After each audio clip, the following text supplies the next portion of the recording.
Olá, Tiago Faria, tiagofaria.pt. Bem-vindos aqui ao episódio número 62 da segunda temporada do podcast do Tiago Faria. Eu hoje tenho o prazer de entrevistar alguém que eu já tenho admirado um pouco, tenho lido os seus artigos já há alguns meses. É um tópico um pouco diferente aqui no meu podcast, mas acho que é bastante importante para qualquer empreendedor. Ele chama-se Mário Nzualo. Não sei se ele vai ter que me corrigir o nome, mas ele está a dizer que sim. Ele é engenheiro informático na Airbnb, trabalha em Berlim, na Alemanha. É o fundador do blog indexfundinvestor.eu. É um fantástico blog sobre investimento e fundos de índice para investidores europeus. E pronto, ele está aqui hoje para falar connosco um pouco sobre isto, exatamente, sobre investimentos. Olá, Mário, bem-vindo ao meu canal, tudo bem? Olá, tudo bem, Tiago? Olha, primeiro quero agradecer pelo convite. Tenho muito prazer em estar aqui e também queria dar-te os parabéns pelo maravilhoso podcast e pelo teu trabalho. Obrigadíssimo, Mário. Epá, ainda bem que aceitaste o convite. Tivemos aqui algumas dificuldades de agenda, mas cá estamos nós. Pronto, eu costumo fazer sempre isto. Fiz uma curta introdução, mas se quiseres partilhar um pouco de quem é o Mário Nzualo, afinal. Então, o Mário, quem é o Mário? Eu sou o Mário, eu nasci em Moçambique Oh, uau. e cresci entre Maputo e Lisboa. Agora eu vivo em Berlim e trabalho como engenheiro informático. Eu faço aplicações web. Como Exatamente. disseste, também tenho interesses em tópicos que têm a ver com tipo, finanças pessoais e isso, e tenho um pequeno site, o indexfundinvestor.eu, e este ano tipo, publiquei o meu livro sobre como investir em fundos de índice e ETFs. E diria que isso é um sumário tipo curto de quem eu sou. E conta-me, nos teus tempos de Moçambique, para fazer um flashback, que tipo de criança é que tu eras? Se tinhas alguma coisa, alguns interesses já que tinham a ver com isto, com o teu presente, ou como é Uhum. que era? Que aspirações é que tinhas? Eu vi Moçambique enquanto dos meus 10 aos 18 anos, Ah, uhum. antes disso vivia em Lisboa e depois disso também vivia em Lisboa para a universidade. Ok. Eu não acho que tivesse aspirações relacionadas com o que eu faço hoje em dia. Nem de engenharia informática, nem de Nem investimento. de engenharia informática, nem de investimento, ou seja, acho que eu vim parar aqui um bocado por acaso, mas coisas que eu me lembro. Eu acho que digamos, a única forma que eu me distinguia, eu tinha boas notas na escola, gostava de ler, era algo tímido, e é um bocado isso. Acho que talvez a única aspiração na altura era que eu queria ser uma pessoa fixe, digamos assim. Tipo, mas isso é aquela necessidade de validação externa que nós temos quando somos mais novos, e acho que era um bocado isso, mas a minha vida era um bocado à volta da escola, dos amigos, da família. Acho Mas, que é um excelente objetivo, ser uma pessoa fixe. Pá, brutal. O que é que queres Basicamente conhecer era mais do isso. que isso, não é? Basicamente era isso que eu pensava. E olha, depois chegaste a uma altura, depois estiveste cá em Lisboa, não é? E escolheste então o curso de Telecomunicações mais Engenharia Informática, não é? No Exato. IST. O que é que te levou então a essa decisão? Também foi um bocado por acaso. Acho que a minha vida é um conjunto de acasos, de acasos que acabaram por ser as escolhas com as quais estou contente. No caso da engenharia informática, acho que o que aconteceu foi que eu, quando cheguei ao final do secundário, não sabia muito bem o que queria fazer. Como estava-me bem com a maior parte das disciplinas, portanto não tinha assim uma ideia concreta, e a minha mãe na altura disse-me que Mário, tu tens jeito para computadores, o que eu acho que tu deves fazer é engenharia informática. E foi um bocado assim que eu escolhi o curso. Na altura não sabia muito bem o que era ser engenheiro e também não sabia muito bem o que a engenharia informática tinha de especial. Também acho que escolhi um bocado este percurso porque toda a gente dizia que era um curso do futuro e que era uma boa universidade e isso, e foi assim que eu escolhi o curso. Um, mas quando olho para trás fico muito contente com esta escolha, mas Hum. tudo o que eu aprendi sobre este ramo aprendi efetivamente na faculdade. Eu era um bocado, digamos, nerd quando era mais novo e passava muito tempo no computador, mas era um bocado só mais tipo estar na internet e isso, e não era necessariamente programar IRC, ou coisas, talvez. exato, coisas desse género, e não era necessariamente programar ou coisas assim. Que fixe. Bom, como a vida te levou para estes caminhos. E depois começaste então a tua carreira como software engineer, não é? Em 2014. Exato. Queres partilhar um pouco como é que foram os primeiros anos? Se correspondem às tuas expectativas? Se não? Eu diria que acho que os primeiros anos são tipicamente anos de aprendizagem. Acho que isso é o que torna-os mais difíceis. Também acho que foram anos em que eu tive de reajustar um bocado as minhas expectativas, porque, quer dizer, tipo, tinha boas notas na universidade e isso, e dava-me bem na universidade, e depois chego ao mercado de trabalho e, quer dizer, tipo, há milhares de pessoas no mercado de trabalho, eu não era necessariamente especial e tinha de fazer um trabalho para me distinguir, para conseguir chegar àquelas oportunidades de emprego que eu achava mais interessantes. Yeah. Também era preciso perceber um bocado que tipo de indústria é em que eu queria trabalhar ou que tipo de software é que eu queria fazer, mas acho que a minha maior memória dessa fase inicial foi perceber que, ok, foi este reajuste de expectativas e perceber que tinha de olhar para a minha carreira mais como um percurso em progressivamente ir dando saltos maiores, tipo, e em cada oportunidade podia tipo, aprender um conjunto de coisas e depois isso abrir outras portas e seguir assim, passo a passo. Yeah. Muito bom, muito bom. Então depois que resolveste em 2017, não, resolveste emigrar, quer dizer, não resolveste, não sei como é que aconteceu, se calhar foi uma oportunidade que surgiu, mas como é que surgiu essa oportunidade, depois como é que chegaste à decisão, não é? Ok, bora lá. Tipo, o que aconteceu foi que a minha namorada na altura, que agora é a minha esposa, ela teve Nice. a oportunidade de vir cá para a Alemanha, e eu queria estar próximo dela e foi assim que eu decidi. E depois no processo digamos, da procura do emprego, encontrei uma oportunidade em Berlim que gostei. Ela mudou-se para Düsseldorf na altura. Outra cidade, uau. Ou seja, e depois tipo, eu, em vez de ir para Düsseldorf, arranjei uma oportunidade fixe em Berlim e basicamente durante esse período tipo, tive a passar bastante tempo nas duas cidades, mas acho que eu fui um bocado off-script quando fui dar a Berlim em vez de ir a Düsseldorf, mas agora tipo, a Ana vive cá em Berlim, vivemos juntos, portanto, yeah. É uma excelente cidade para viver. A minha irmã também está aí a morar, portanto, Fixe. eu conheço muito bem. E depois, entretanto, na Alemanha, não é? Tu arranjaste trabalho já em alguns dos maiores agregadores de hotéis e de estadias, etc. do mundo. Como é que tem sido essa experiência neste corporate American world? Sim, tipo, eu comecei por trabalhar numa empresa chamada Hotel Tonight, que eventualmente foi comprada pelo Airbnb. E a experiência tem sido muito positiva. Acho que por um lado há a questão do impacto, quer dizer, o produto é enorme e eu tenho a oportunidade de trabalhar em funcionalidades ou em partes do produto que afetam milhares de pessoas utilizam o produto. E isso por um lado é tipo, é gratificante. E depois também há a questão de que também as coisas em que eu trabalho têm um impacto enorme no negócio mesmo, tipo nos lucros da empresa e isso. E nestas empresas de tecnologia, quando uma pessoa trabalha em informática, uma pessoa está, tipo, de certa forma, no centro do negócio. É o Isso mais é algo. importante, de facto, são tratados de melhor maneira até. Exato. Acho que é um bocado bom para o meu ego até certo ponto, Exatamente.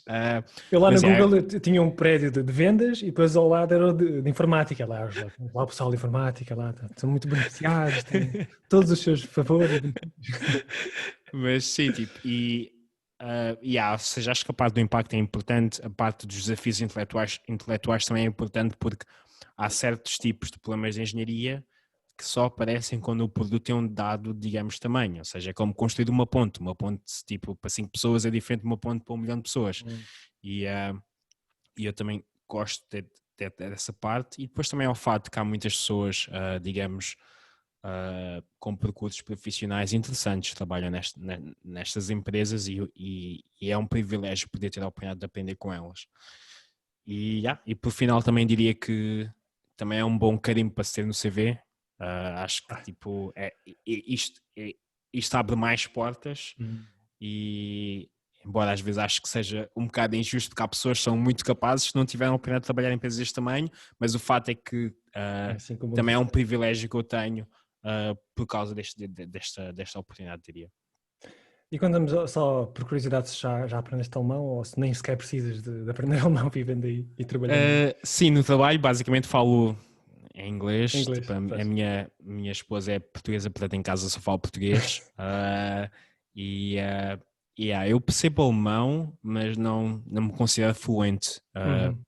portanto... É suficiente para ir à mercearia e pedir umas coisas? E é suficiente também para lidar com alguma da burocracia, por exemplo, tudo que tem que ver com burocracia é mesmo muito importante saber falar alemão. E depois também acho que o que acontece é que uma pessoa quando já sabe falar várias línguas, a situação também ajuda, certo? Não é só a língua, é um bocado tipo, estamos aqui no restaurante, a pessoa está-me a perguntar uma coisa, é o início da refeição, provavelmente ele está a perguntar se nós já escolhemos. Ou seja, também existe muito, tipo, uma pessoa também tenta induzir.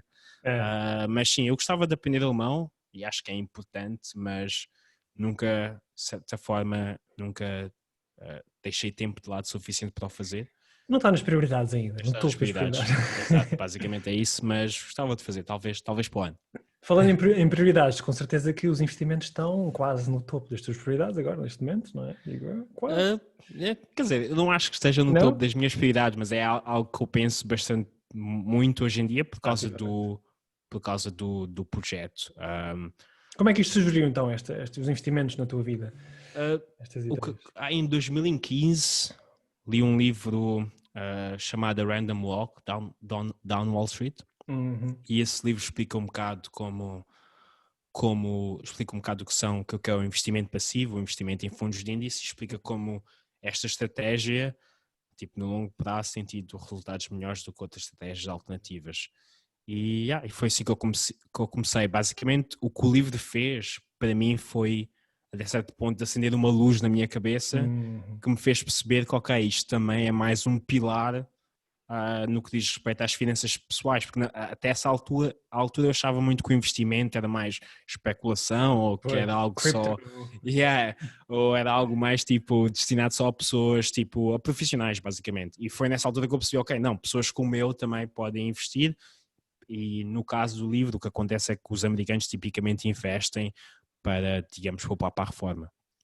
E depois de ler o livro, quer dizer, tipo, foi um bocado tentar construir o meu percurso, tentar adaptar o que eu aprendi à minha realidade em Portugal, porque muitos destes livros das finanças pessoais são feitos por uma audiência americana. Completamente. Portanto, foi assim o meu percurso, os livros mudam vidas, digamos assim. Tem aqui vários atrás que me deram vida. E depois como é que surgiu então a ideia de abrir este blog, não é? IndexFundInvestor.eu. Portanto, estavas a absorver isto tudo, não é? E sentiste essa necessidade então de não haver nada adaptado ao mercado europeu? O blog, por acaso, nasceu muito depois de eu começar a investir, ou muito depois de eu ter aprendido um bocado sobre estes assuntos. Ou seja, quando eu aprendi, quando eu tive, digamos, o meu momento de aprender sobre este assunto, na altura achei algo estranho de haverem tipo, poucas pessoas na minha rede que sabiam sobre este tipo de, digamos, ativos financeiros. Ainda para mais porque nos Estados Unidos é completamente diferente. Nos Estados Unidos, por causa dos planos de poupança, tipo a reforma que eles têm, tipo, digamos, os famosos 401k, as pessoas já investem neste tipo de ativos financeiros, mas cá deste lado nunca apareceu. Não há muita gente que está na cultura. Não está na cultura. Quer dizer, eu sempre pensei que, quer dizer, as poupanças têm de ir para a conta a prazo ou a termo assim. Então, nessa altura já tinha achado estranho. E depois, quando eu mudei para a Alemanha, tive um bocado de, digamos, tentar analisar como é que era o panorama local e tentar perceber como é que era de impostos ou como é que era de corretoras. E nessa altura descobri várias comunidades online de investimentos, tipo o Reddit, o Bogleheads e outras. E aí comecei a reparar que as pessoas fazem sempre as mesmas perguntas. Quem está a começar faz exatamente as mesmas perguntas. Tipo, eu posso, digamos, ir aos posts do último mês, tipo, e agrupar os posts e consigo, tipo, de certa forma, dizer quais é que são os vários, digamos, clusters de tipos de perguntas que são feitas. E aí percebi que existia, digamos, um gap, existia uma necessidade, as pessoas querem começar a investir e não sabem como fazer e precisavam de ajuda um bocado para de certa forma guiarem as suas decisões sobre as várias coisas que têm, as várias coisas que têm de fazer. E o blog nasceu um bocado para tipo, tentar comatar isso, tentar explicar essas coisas, ou tentar evitar repetir-me. Exatamente, porque a informação no fundo está um pouco scattered, não é? Sobre este tópico é difícil juntar as peças todas e tu estás a fazer um trabalho brutal, porque eu conheci por causa disso, porque eu fui lá à procura de informação específica e e realmente organizaste aquilo muito bem. Mas conta-me só aqui uma coisa interessante que eu costumo falar aqui com os outros empreendedores com quem eu tenho que falar, é o que é que te fez manter a consistência de publicação no teu blog até os dias de hoje? E não, porque há muita gente que começa um blog, duas coisas de trigos, depois, aquilo não dá nada, vou desistir para outra. Eu acho que eu talvez nunca tive ilusões que isto fosse ser uma coisa que fosse demorar muito tempo. Expectativa. Acho que a expectativa é muito importante, tipo, género, é como as pessoas dizem, quando uma pessoa tem expectativas baixas, digamos, tipo, tipo, a fonte da felicidade até certo ponto. Portanto, acho que há isso. Eu sempre achei que nunca havia de haver, digamos, um destino final. É como se um dia fosse acordar, o blog está feito, sucesso, tipo, ouve-se a música dos vários lados, tipo, o arco-íris, o arco-íris aparece. Nunca pensei que fosse ser assim, sempre pensei que fosse ser uma coisa que ia acontecer tipo passo a passo, ainda por mais como isto, eu tenho, digamos, um day job, eu tenho, tipo, isto não é o meu trabalho a tempo inteiro, portanto eu sempre achei, ok, tipo, tenho aqui um conjunto de horas que posso dedicar semanalmente e vou progressivamente melhorando, e acho que foi assim a forma, acho que esse sempre foi o maior, digamos, driver, tipo, saber que é passo a passo que as coisas se constroem, ao mesmo tempo, quando atingir eventualmente tipo, a velocidade de escape, também sei que, ou sinto que o feedback que as pessoas me dão também é algo que me faz sentir mais, digamos, mais feliz e com vontade de continuar a fazer o projeto. Tenho, tipo, sentir que há, digamos, milhares de pessoas que leram o que eu escrevi e que acham que foi bastante útil e que fez a diferença no seu percurso. E eu acho que isso também é muito, digamos, gratificante, saber que, ok, tipo, eu, por um lado, há um motivo, digamos, selfish, há um motivo, tipo, eu faço isto para mim, porque é uma coisa importante para mim e sei que tipo, posso vender o meu livro e isso, mas ao mesmo tempo também há uma parte mais tipo de sentir que estou a ter um impacto positivo no mundo e acho que o conjunto destas duas coisas é o que me faz continuar a fazer o que eu faço. Completamente, Projeto. realmente está um projeto incrível. Mas durante este processo todo só apenas foste debitando aquilo que tu sabias nos artigos ou sempre tiveste algum cuidado com análise de palavra-chave, esta coisa do SEO, ou nunca foi uma coisa que te preocupasse muito? Tipo, eu gosto muito de pensar num livro que eu li chamado Traction, do fundador do DuckDuckGo. Ele fala um bocado do que são... Ele fala de vários, digamos, meios que podem ser utilizados para crescer uma audiência. Okay? Então, o SEO é um dos meios, Content Marketing é outro, há também, tipo, Marketing Engineering e um conjunto de coisas. E o que ele mostra é como... tipo, uma pessoa vai explorando os vários meios e à medida que o projeto vai crescendo, uma pessoa acaba, de certa forma, chegando ao limite desse tal meio para contribuir significativamente para o crescimento do projeto e uma pessoa vai mudando. Então, eu atualmente não estou focado no SEO porque não preciso para a fase que o projeto está. Eu tipo, cresci muito à volta do content marketing, que é, digamos, criar, digamos, conteúdos grátis que resolvem questões que eu sei que as pessoas têm.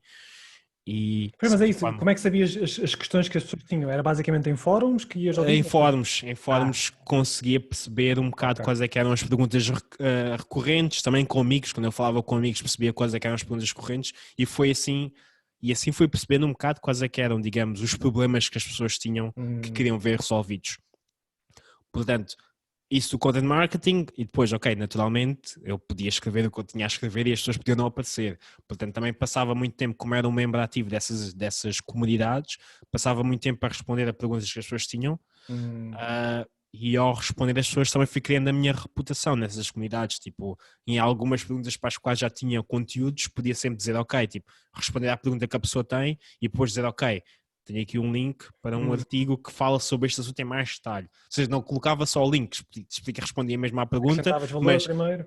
acrescentava valor primeiro, mas depois fazia colocava um link. Mas também uma coisa que aconteceu muito foi que houve muitas perguntas que eu resolvi para as quais correspondi, para as quais não tinha tipo um link, mas a reputação é o que se constrói, ou seja, as pessoas podiam depois ver, ok, porque esta pessoa está aqui digamos, a responder quem é ele, depois podiam ir ver no meu perfil que eu tinha um site. E acho que hoje em dia já não respondo a tantas perguntas como antigamente, portanto hoje em dia o crescimento vem muito do word of mouth, de pessoas que leram as minhas coisas, que sugerem as minhas coisas a outras pessoas. Não foco muito no SEO, acaba acontecendo, como tu explicaste, que encontraste o meu blog através do Google. Acho que como... Também a maior parte das pessoas não tem conta por aí, é por word of mouth.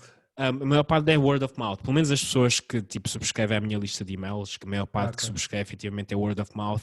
O Google tem muito tráfego também, mas não converte assim tão bem, porque há pessoas que às vezes podem chegar ao meu blog através do Google que estão à procura de responder a uma questão sobre o giro, mas não querem investir em fundos de investimento passivo, só assim.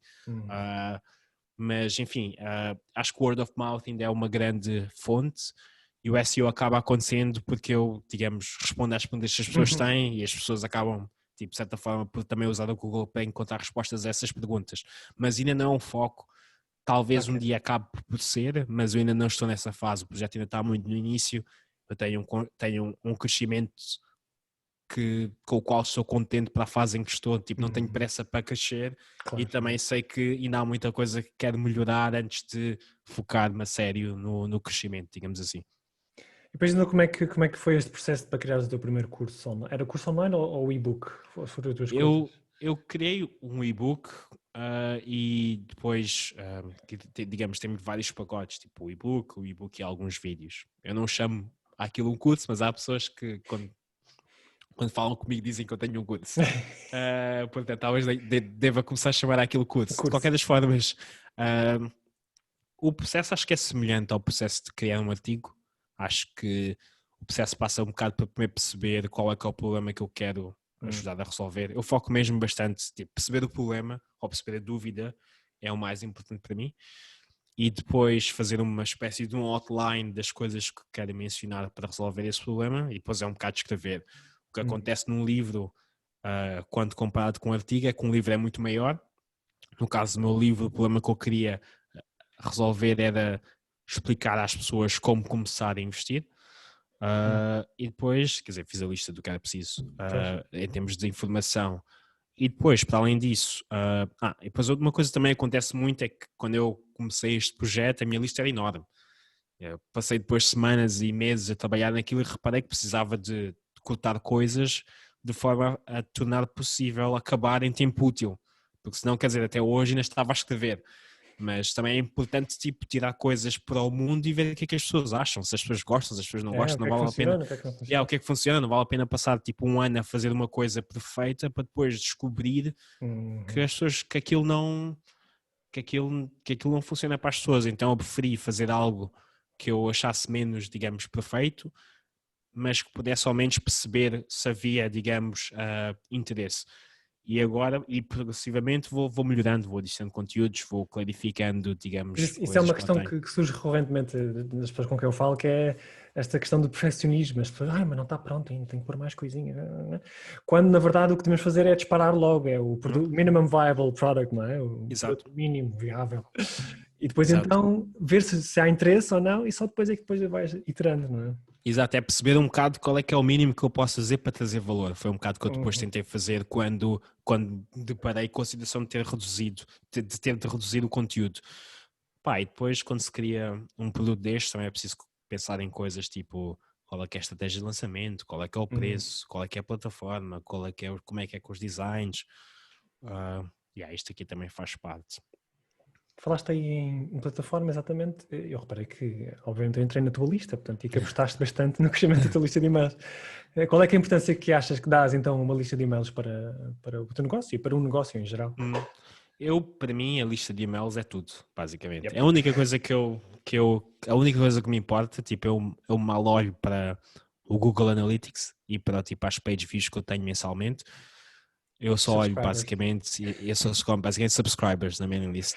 Yep. Tipo, pá, é a única coisa que importa porque o tipo, digamos, chamemos isto a um pequeno negócio, o tipo de negócio que eu tenho é um negócio baseado na confiança. E para manter a confiança eu preciso ter um contacto direto com as pessoas Uma relação. é uma relação, com as pessoas que leem as minhas coisas. E o problema das plataformas sociais, tipo os Facebooks, e isso é que uma pessoa não controla essa relação direta. Quer dizer, tipo, as pessoas que estão no Facebook são clientes do Facebook, não são meus clientes, ou seja, E por Depois isso tem é que para milhares de mim... distrações à volta do teu conteúdo, não é? Exato, exato. Ou seja, para mim a lista é importante. Muitas das pessoas que compram o meu livro são tipo subscribers na minha lista. Eu também tenho conteúdos específicos que só faço para a lista. Ou Que seja, tipo, porcentagem é que achas de pessoas que compraram o livro que vêm da lista ou de que aterraram no teu site e compraram diretamente? O que é que achas que seria? por acaso, eu não tenho muitas métricas, ou, tipo, porque também não acho muito importante Claro, esta fase, tipo, não tiro muitas métricas, mas surpreende-me que hajam pessoas que aterrem diretamente e exatamente. comprem, e comprem aquilo. Tipo, eu penso É sempre, muito ok, tipo, raro, é muito raro. eu penso sempre que há uma espécie de um funnel, mas quer dizer, tipo, eu diria assim, tipo, assim uma, digamos, tipo uma Ballpark. estimativa, eu acho que devem ser para aí, tipo, top of the head, devem ser para aí 10% das pessoas, enquanto eu Exato. acho bastante, surpreende-me bastante que hajam pessoas que olhem para a página e pensem, olha, isto aqui é para mim e comprem, porque Porque és eu um grande sempre, copywriter, é porque tiveste um trabalho. eu não sei, talvez, porque eu sempre, porque o meu foco foi sempre de género criar esta relação e ao Exatamente. longo desta relação depois, tipo, tentar de certa forma fazer o pitch do produto ou mostrar como o produto pode ser potencialmente útil. E esse é um bocado o meu foco, portanto, sempre que eu vejo pessoas que compraram diretamente, eu fico algo tipo impressionado até, a certo ponto, surpreendido. Este Mário sabe o que está a fazer, portanto, ele está a fazer as coisinhas todas certas. E olha, falamos agora das coisas que correram bem, não é? Mas quais é que achas que foram os erros, os principais erros que cometeste ao início, que se tornaram agora em Hum. grandes lições para o teu futuro? Um, Neste negócio. yeah, eu diria, neste negócio não há algo que me venha à cabeça que eu acho que aconteceu em outros produtos que eu tentei lançar, foi mais que eu focava mais na ideia do que no problema em particular. Foi Aham. uma coisa que eu já referi que é, principalmente nós engenheiros informáticos pensamos sempre, eu sou programador, vou aqui fazer uma app, as pessoas precisam de uma app para isto ou para aquilo, eu consigo fazer a app, é fácil e eu acho e eu quero que isto exista. Mas efetivamente, eu acho que um negócio para ser sustentável precisa de resolver um problema que as pessoas têm e as pessoas têm de estar dispostas a pagar para ver esse problema resolvido. Ou seja, basicamente essa é a forma para se ter um negócio sustentável, a meu ver. E também acho que existe na pop culture, existe muito um culto da ideia, tipo, já eu preciso da minha grande ideia para ter, digamos, sucesso, mas acho que o mais importante é focar em grandes problemas. Exato. E, e é um bocado o que as pessoas dizem, que é tipo, uma pessoa pode ter uma execução extraordinária, mas se o mercado é mau, não vai ser tão bom como ter uma execução medíocre ou aceitável ou razoável, tipo num mercado extraordinário. Ou Uhum. seja, eu acho que, digamos, muito do sucesso ou o pouco do sucesso que eu tenho tido até agora vem do facto de que as pessoas têm mesmo a necessidade de resolver este problema, quer dizer, tipo, e muitas dessas pessoas que querem resolver esses problemas estão dispostas a comprar um livro para aprender sobre o assunto. Foi o que aconteceu quando eu comecei a aprender sobre o assunto, portanto, não tentei aqui inventar um novo paradigma. Não há nada de exótico que eu tenha inventado com este modelo, eu acho. Completamente, completamente. Exatamente, olha, focando então agora na base disto, trocando aqui a página, porque há muita gente que, exatamente como tu disseste, não sabe o que é isto dos fundos de índice, não é? Hum, E para quem não conhece bem, se quiseres explicar agora, num minutinho, só assim, no geral, o hum. que é isto e qual é que é a grande vantagem? Eu, quando falo sobre este assunto, gosto, tipo, de certa forma, de dar um passo atrás e começar Hum, primeiro por explicar, tipo, de género, o que é um fundo de investimento. Ou seja, começo por explicar que, ok, um fundo de investimento é uma entidade que agrega capital de um conjunto de investidores, depois os gestores desse fundo pegam nesse capital e utilizam para investir em certos ativos financeiros. E esses hum, ativos podem ser tipo ações, obrigações, imobiliário. uhum, E depois os gestores ficam com uma comissão e distribuem os resultados líquidos, ou seja, os lucros depois das comissões, hum, aos investidores que investiram no fundo de investimento. Depois, os fundos de investimento podem ter uma de duas estratégias. Podem ter uma estratégia ativa ou uma estratégia passiva. A estratégia ativa é, digamos, a estratégia tradicional, que é os gestores tentam ir procurar os melhores ativos do mercado. Ou seja, se estivermos a falar de investir em empresas, os gestores tentam perceber quais é que são as melhores empresas, quais é que são as empresas que têm, digamos, as melhores perspectivas futuras. Isso é a gestão ativa, que é mais comum. Quando se uhum, fala em fundo de investimento, tipicamente em Portugal, a maior parte deles são fundos de gestão ativa. E depois, em oposição a esta estratégia, temos a estratégia, digamos, passiva, na qual a única coisa que os gestores fazem é comprar todas as ações do mercado, ou seja, comprar o mercado inteiro. E compram o mercado inteiro na proporção que cada ativo tem no mercado, ou seja, perdão. Se estivermos a falar de empresas, estamos a falar de basicamente comprar as várias empresas consoante a proporção do tamanho que as empresas têm, as ações das várias empresas. Então, ou seja, a melhor analogia que eu vi para estes dois conceitos é mais que se nós tivermos um palheiro, a gestão ativa é procurar tipo a agulha no palheiro ou o conjunto de agulhas no palheiro. E a gestão passiva é um bocado de comprar o palheiro inteiro. E tipicamente a gestão passiva funciona um bocado porque os mercados como um todo tendem também a crescer quando consideramos um período suficientemente longo. E os fundos de índice, que correspondem à gestão passiva, são muito populares hoje em dia por especialmente 3 razões. Número 1, tem-se vindo a perceber que a maior parte dos fundos de gestão ativa têm resultados inferiores a fundos de gestão passiva. Isto é natural, porque basicamente para se ter resultados superiores é preciso que a pessoa seja excepcional. Os gestores têm de ser excepcionais e nem toda a gente pode ser excepcional. Portanto, em média, a maior parte dos fundos de gestão ativa têm resultados inferiores aos fundos de gestão passiva, tipo no longo prazo, digamos assim. E depois, a outra questão é que para um investidor, mesmo que o investidor queira escolher os melhores fundos de gestão ativa, isto é uma tarefa difícil, a maior parte deles não o consegue fazer. Escolher aqueles poucos fundos que vão ter resultados superiores no futuro. E em terceiro lugar, há o fato de que os fundos de índice têm comissões muito mais baixas.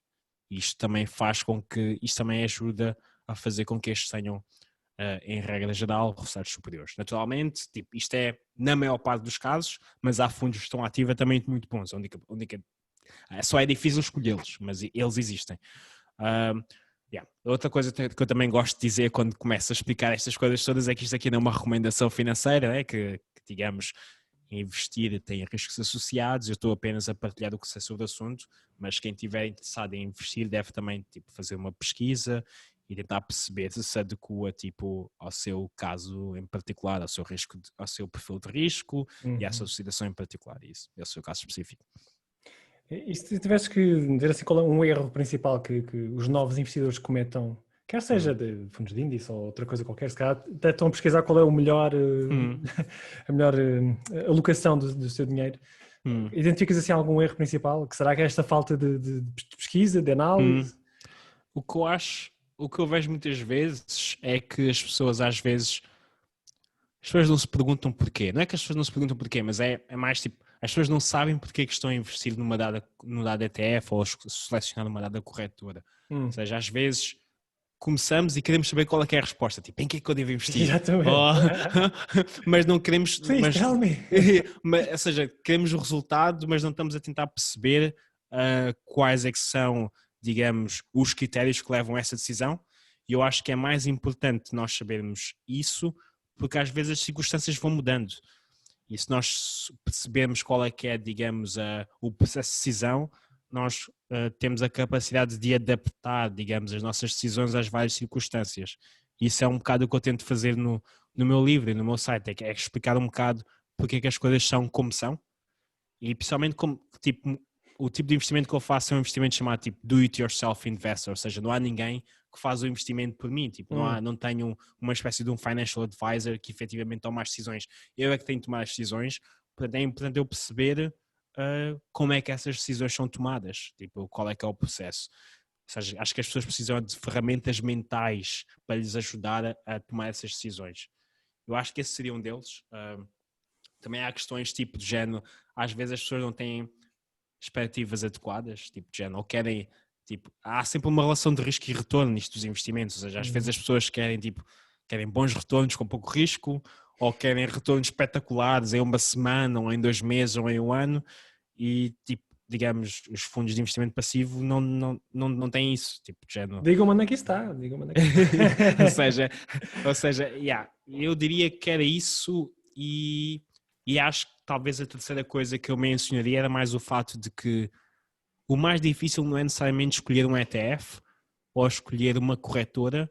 O mais difícil é continuar a investir. Ou seja, o difícil não é começar a continuar a investir, porque Exatamente. nós às vezes os nossos comportamentos, tipo, que são naturais e comuns a todos os humanos, são contraproducentes para ser um investidor de sucesso. Ou seja, às vezes nós ficamos alarmados ficamos facilmente alarmados quando o mercado vai abaixo, ou tipo, temos dificuldade em pensar no muito longo prazo, e acho que tipo, isto é que os americanos chamam de stay the course, isto aqui às vezes é o maior desafio, porque investir é uma maratona, ou investir desta forma, investir de forma passiva é uma maratona, e acho que aprender, tipo, digamos, tipo, a postura necessária para se continuar a investir no longo prazo também é importante.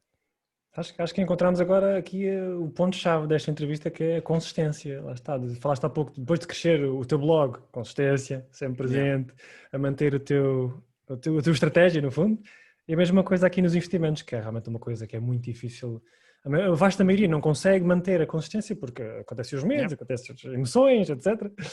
Só que isso é o ponto-chave. E também acho que o que a consistência faz é que a consistência faz com que a probabilidade de nós termos sucesso seja cada vez maior. Ou seja, nós estamos de certa forma, a empurrar a probabilidade, tipo, lentamente para, tipo, para ser mais provável nós termos sucesso. E é uma coisa que está completamente dentro do nosso tipo controle. Quer dizer, uma pessoa pode ter sempre tipo um lucky break, uma pessoa pode ter do género, fazer uma coisa e de repente tudo corre bem e é maravilhoso, mas acho que a consistência é uma boa forma de, mesmo que as coisas não corram idealmente no início, fazer com que seja mais provável que elas corram bem no longo prazo. Brutal. Olha, Mário, estamos a chegar ao final da entrevista, mas ainda quero saber mais umas coisinhas sobre ti. Se nos últimos 5 anos lembras de ter criado um novo hábito que tenha melhorado a tua vida drasticamente assim, quer seja pessoalmente, quer seja profissionalmente, se quiseres partilhar alguma coisa. Acho algo difícil responder essa pergunta, porque também acho que muitas das vezes nós tomamos muitas decisões todos os dias, e essas decisões, tipo, digamos, o acumular dessas decisões é que fez com que eu chegasse aqui. Acho que uma coisa importante, uma mudança importante que eu tive foi uma mudança de mindset, mais de olhar, julgar, tipo, as coisas que eu acho importantes pelas minhas ações e não necessariamente pelo que eu digo. Ou seja, tipo, dar-me a mim próprio tipo, agência sobre, tipo, de certa forma, a minha, tipo, um sentido de agency sobre a minha capacidade de mudar e de fazer o que eu quero. E daí concluo também que acabei por perceber um bocado que, digamos, o tempo é a minha maior limitação. Portanto, eu tento proteger o meu tempo da melhor, tento proteger o meu tempo para conseguir fazer aquilo que para mim é importante. Por exemplo, agora para mim é importante trabalhar neste projeto do Index Fund Investor. Portanto, todas as semanas, aos domingos, eu tento perceber, ok, em que blocos da semana é que eu vou tentar arranjar tempo para escrever mais uns artigos e isso. Mas isso também vem porque é assim que eu mostro que isto é importante para mim, é dedicando tempo, tipo, usando, tipo, digamos, este recurso limitado, super escasso para este projeto. Ou seja, depois também há coisas, tipo, manter uma to-do list e isso tudo, mas o foco é mesmo o fato de que, ok, tipo, eu só tenho 24 horas por dia, muitas vezes eu tenho cerca de 10 horas por semana para dedicar a isto, portanto, tipo, ok, prefiro fazer isto, ou prefiro fazer um outro hobby, ou prefiro ver Netflix e ser intencional na forma como utilizo o meu tempo, porque isso é que demonstra o que são as minhas prioridades. Brutal. E olha, se quisesse oferecer um livro sobre investimentos, mindset, empreendedorismo, alguma coisa que recomendes e porquê? Eu, por acaso, tipo, ultimamente tenho lido alguns livros interessantes. Portanto, esses são provavelmente os que são mais top of mind. Acho também uma coisa que acontece muito com os livros é que nós também temos de estar naquele nosso momento certo para aceitar as ideias que os livros ou os cursos têm. Ou seja, o livro até pode ser ideal, mas se nós não estivermos no momento certo para consumi-lo, ele não tem tanto impacto. Ou, tipo, mesmo aquele livro que eu falei do A Random Walk Down Wall Street, não acho o melhor livro sobre finanças pessoais, mas apanhou-me na altura certa. Portanto, ou seja, em termos de investimento, gostei muito de um livro do Morgan Housel chamado The Psychology of Money, que fala muito destes aspectos do investir como uma maratona e do tipo da nossa relação com o dinheiro, a forma como nós nos comportamos. E eu acho que é um livro extraordinário. Tipo, eu li-o na semana passada e é mesmo tipo, eu até estou tipo, ando a escrever sobre esse assunto há algumas semanas, há alguns meses, e o livro tipo, vai completamente em conta do que eu estava a escrever, portanto também foi uma coisa que eu gostei muito, e eu acho que o livro é extraordinário, tipo, o autor escreve ainda melhor, escreve muito melhor do que eu, aliás. Portanto, essa era uma recomendação imediata. Outra, também gosto muito de um livro do Derek Sivers chamado Hell Yeah or No, que é um livro que também comecei a ler há pouco tempo e vai de encontro a muitas das coisas que falei aqui e que eu identifico muito com as coisas que ele lá menciona.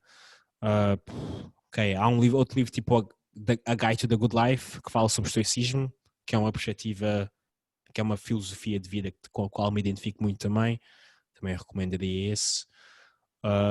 Também há um programa de empreendedorismo chamado 30 by 500, que é o 30 vezes 500, que foi onde eu aprendi muito sobre como criar um negócio online, e também recomendaria esse curso. É um bocado caro, mas acho que o curso vale a pena.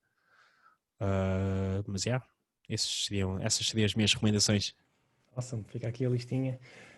E pronto, como é que as pessoas podem saber mais sobre ti? Já sei que queres partilhar aqui o link, já agora, para não nos esquecermos.